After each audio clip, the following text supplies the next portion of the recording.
ಇಂದು ಸಮಯ 3:18 ನೋಡಿ. ಮೋಡ ಬಂದು ಹೇಗೆ ಪೂರ್ಣ ಕತ್ತಲು ಆವರಿಸಿದೆ. ಮೋಡವೇ ಮೋಡ, ಫುಲ್ ಮೋಡ. ಮಳೆ ಎಷ್ಟೊಂದು ಬರುತ್ತದೆಯೋ ಅನ್ನುವ ಹಾಗೆ ಮೋಡ, ಗಾಳಿ.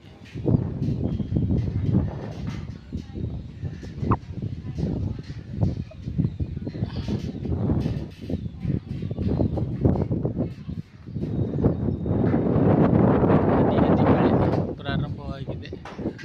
ಫುಲ್ ಮೋಡ, ಗಾಳಿ,